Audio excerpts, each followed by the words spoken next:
When the P-38 Lightning first cut across the Pacific skies, Japanese pilots didn't know whether to laugh or worry. With its unusual twin-boom design and central cockpit pod, it looked like an alien craft had wandered into the war. American crews proudly called it the fork-tailed devil.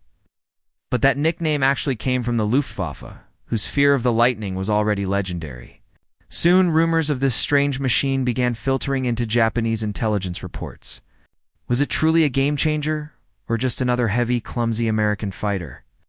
From long-range ambushes to chilling pilot testimonies, this is the shocking truth Japan discovered.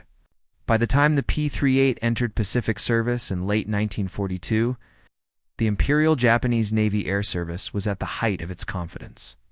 The A6M-0 had dominated early campaigns, downing Allied aircraft in terrifying numbers and cementing Japan's belief in its own aerial supremacy.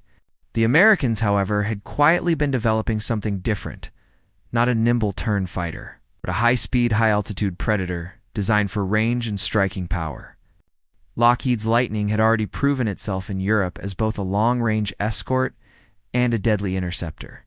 In the Pacific, its range provided the Americans with the ability to engage Japanese forces far from their bases over open water and to escort bombers deep into enemy territory. From the Japanese perspective, this odd new machine was a puzzle. Their doctrine was built on close-range, maneuver-oriented combat, not high-speed duels at altitude. Early intelligence dismissed the Lightning as just another heavy, fuel-laden brute that would falter in a dogfight. But when the first P-38s arrived over the Solomons, chasing Zeros from impossible distances and returning to base unscathed, it became clear this was not just another American fighter, it was a plane designed to fight a different kind of war. The P-38 Lightning didn't just look different, it was different. Its twin Allison V-1710 turbo-supercharged engines gave it a top speed of over 400 mph, a figure that stunned Japanese analysts who were used to encountering American fighters 50 to 80 mph slower than their own Zeros. With a combat range exceeding 1,000 meters, could patrol vast stretches of ocean and still have fuel to chase, fight, and return. Its armament was concentrated in the nose. Single 20mm Hispano cannon and 450 caliber Browning machine guns, meaning every round traveled the same trajectory. Unlike wing-mounted guns that converged at a set distance, the Lightning could shred a target from much farther out. Japanese pilots would later note the terrifying accuracy of its fire. Fully loaded, the P-38 weighed over 17,000 pounds, more than AAA Zero's weight. Yet, its tricycle landing gear and counter-rotating propellers eliminated torque roll, giving it exceptional stability in dives and climbs. While the Zero's light frame sacrificed durability for agility, the P-38 could take heavy damage and still limp home, a fact that would leave Japanese aces both frustrated and grudgingly impressed. What initially looked like a clumsy giant was in reality a long-range assassin built for a war Japan wasn't prepared to fight. Development drama, development drama. The P-38 Lightning's journey from concept to combat was anything but straightforward. When Lockheed first unveiled its radical twin-boom layout in 1937, many within the U.S. Army or War were skeptical. It was unlike any fighter they had ever seen, a complex, futuristic design in an era still transitioning from biplanes. Critics called it over-engineered and questioned whether such an unconventional aircraft could ever be practical for frontline service. Those doubts deepened once the prototypes took to the skies. Early test flights revealed a litany of issues: engine overheating during extended climbs, cockpit frosting that left pilots flying blind at high altitude, troubling instability in high-speed dives.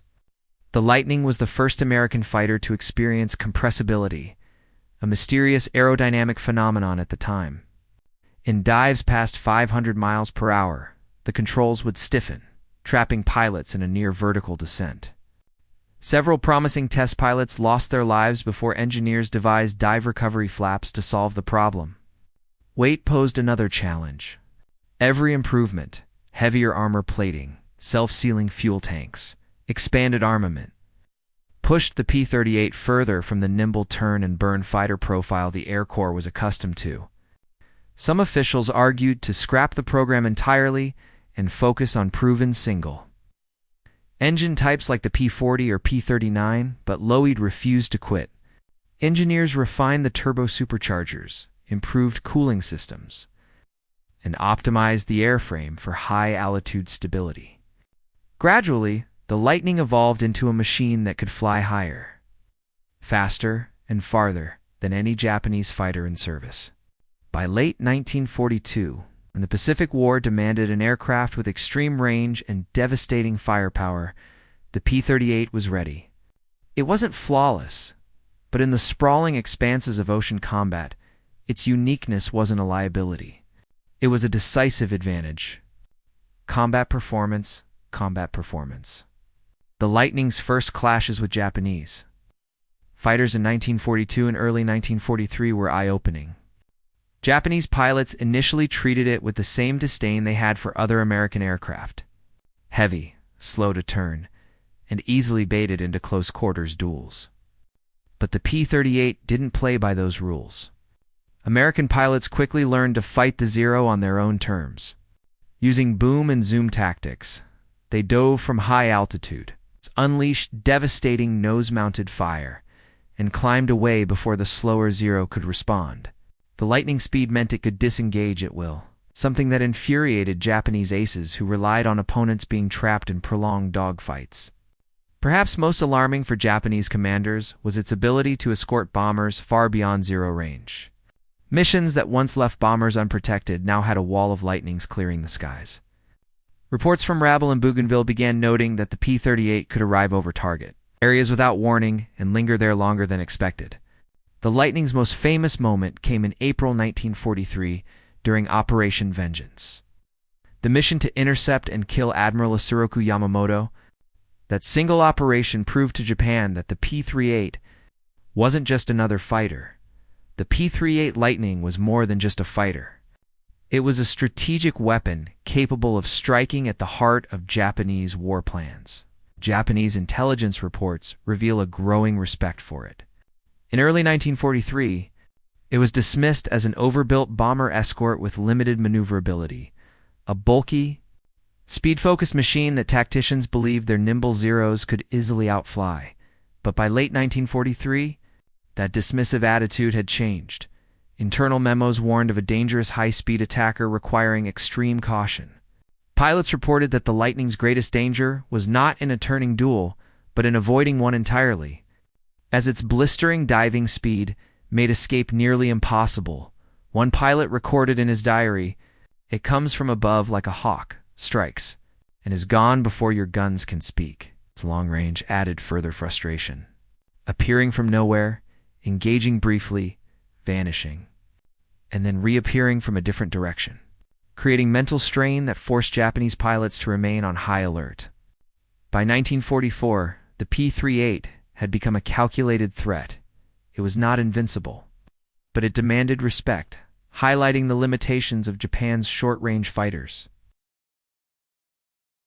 Its engineering impressed, but its tactics unsettled even more. Lightning pilots mastered speed, altitude, and surprise, executing boom-on-zoom attacks that negated the Zero's maneuverability, coordinated team maneuvers, and deadly nose-mounted fire from long distances, forcing Japanese pilots to break off engagements and challenging their traditional combat ethos. The P-38's turbo-supercharged engines allowed it to dominate at altitudes where Zeros struggled, while its unpredictable attacks created both tactical and psychological pressure, reshaping Japanese air strategy and forcing a re-evaluation of everything they believed about aerial combat. The P-38 Lightning didn't play by the same rules as other fighters.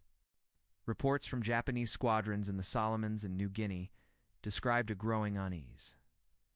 Its long range allowed it to appear deep behind enemy lines where it wasn't expected, and its speed and climb rate meant that once it was on a target, escape was nearly impossible. Pilots spoke of a double-edged fear of being caught by a P-38 and fear of missing the chance to strike before it vanished. What modern psychologists might call anticipatory anxiety, which translated into hesitation in combat. Its ruggedness only added to the frustration. Japanese veterans recalled pouring rounds into a Lightning. Watching it dive away, trail, smoke, and somehow keep flying, something a Zero could never survive. As this psychological shift took hold, even veteran Japanese aces began making more conservative choices, avoiding risky maneuvers that might leave them exposed. By 1944, the Lightning had become not just a physical threat, but a mental one, eroding the confidence that had underpinned Japanese aerial dominance. Its legacy wasn't measured solely in kill counts, though it scored impressively against Japanese and German aircraft. Its true impact lay in reshaping the Pacific Air War, proving that speed, firepower, and range could outweigh maneuverability. It validated for the Americans that planes didn't need to excel in every category, only be matched to the right tactics. The Lightning enabled long-range bomber escorts and deep-penetration fighter sweeps, gradually decimating Japan's veteran pilot corps. By 1944, average Japanese naval aviators had a fraction of the pre-war flight hours, accelerating the decline of their air power. Technologically, the P-38 influenced fighter design for decades. With its focus on concentrated firepower, high-speed engagement, and pilot survivability echoed in aircraft like the F-86 Sabre and modern multi-role fighters. Perhaps most importantly, it proved that perception could be as potent as any weapon. The psychological edge it gained over Japanese pilots was never fully erased. Today, its distinctive twin-boom silhouette and hum are remembered in air shows and veterans' memoirs as the symbol of a machine that rewrote the rules of the Pacific Air War. What began as a curiosity became a force that challenged tactics, tested nerves, and exposed the limits of once unshakable confidence, proving that victory in war relies not just on the best machine on paper, but on the right machine in the right hands, guided by innovation and discipline. Only a handful of Lightnings remain airworthy today. Their legacy, a reminder that in aerial combat, adaptation often triumphs over perfection. And the P-38 didn't just fight the war, it helped change the way wars would be fought forever.